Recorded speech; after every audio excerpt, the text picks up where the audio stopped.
Hi DIYers, this is Frank at Alarm Grid here today, and we're in the Alarm Grid lab working with the Lynx Touch L7000 and L5210 wireless alarm systems. We're going to start with comparing the two.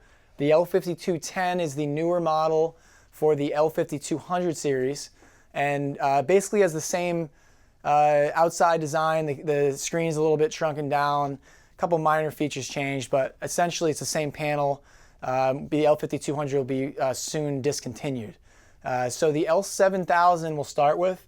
The L7000 is the larger enterprise panel. It's a 7-inch graphic touchscreen.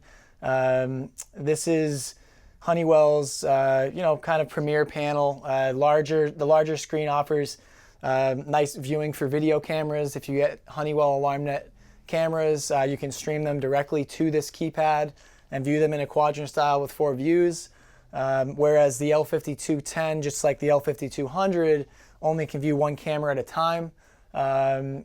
Beyond that, the systems are very similar. They both support the L5100 Z-Wave card, which is used for automation control.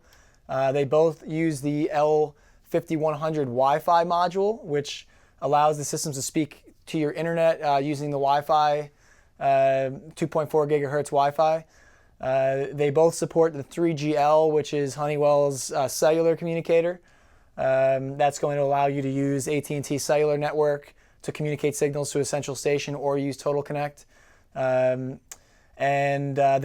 both support 5800 series wireless devices. Okay, the L7000 will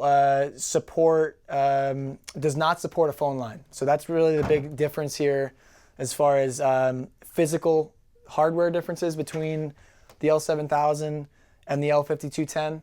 The L5210, similar to the L5200 and its predecessors before that, will support a tip and ring POTS analog phone line. So if you wanted to set that as either a redundant path outside of your Wi-Fi and cellular, or as a primary just for central station monitoring, you can do that on the L5210. You cannot do that on the L7000. More on the L7000, it also will support up to 80 wireless zones. The L7000 is a little bit more robust. Outside of the hardware difference with the L7000, having the limitation of no phone line. Outside of that, the panels physically are very similar. They're both going to support Z-Wave, Wi-Fi, and cellular with the same modules. On the Z-Wave side, the L5100 Z-Wave card will be supported by both panels, the L5210 and the L7000, and will insert on the same side of the board. It's opposite the Wi-Fi module. The L5210 panel will support up to 40 lights, similar to the L7000. However, with the thermostats and door locks, the L5210 will only support 3 thermostats and 4 door locks, and the L7000 will actually support up to 4 thermostats and 6 door locks. So there is a little bit of some difference here on the Z-Wave side. Essentially, they're going to support the same devices, just the L7000, generally speaking, with Z-Wave and the security side of things, which we can get into further in a moment, would just be a little bit more robust, just offer more automation control. The big thing with the L7000 is the screen size. What I usually make a comparison to is, the screen on the L5210 is even smaller than its predecessor, the L5200. So if you're someone that likes to see status from across the room, maybe maybe your eyesight isn't quite as good as it was before, and you want to have a screen that's a little bit bigger to see what you're doing in programming, or you're just somebody that keeps it in your bedroom and wants to see that from your bed at night if something were to happen or a zone were to open. The 7000 is probably the panel for you. It ends up breaking down to about a $35 to $50 difference when you look at it in our kits on our website. At least it'll obviously vary on different retailers, but it's about a $50 value difference between the 5210 and the 7000. That may change over time, but that's just kind of a ballpark. So the 7000 and the 5210 both have the built-in Sirens. They're both graphic touchscreens. They both have the swing down panel that'll allow you to insert the card, the communication modules and Z-Wave card.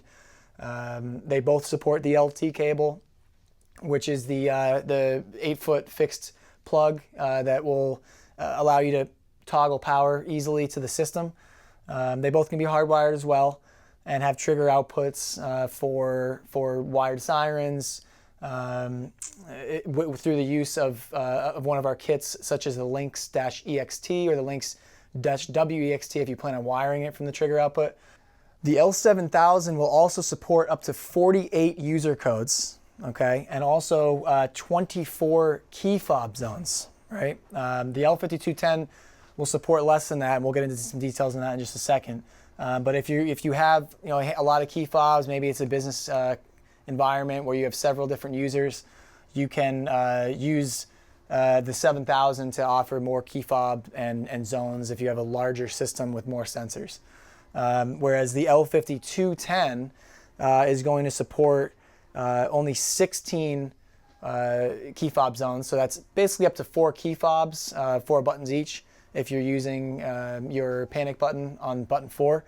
So as far as zones go, the L7000 will support more zones at 79, whereas the L5210 will support 63 zones. Now, in a residential environment and in most commercial environments, when you're dealing with a self-contained wireless system like this, usually 63 wireless zones is plenty.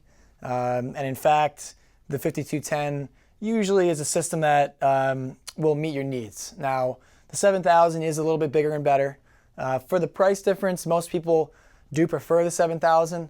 But again, if you're trying to keep things cost efficient, then the 5210 is a panel that works just fine.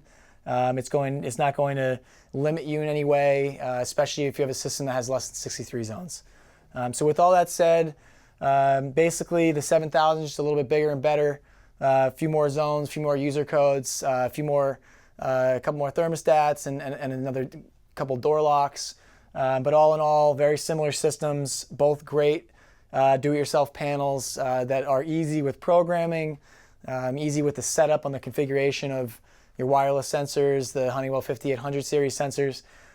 So at the end of the day, the choice will be yours, and may come down to price, but those are the differences between the L7000 and the L5210.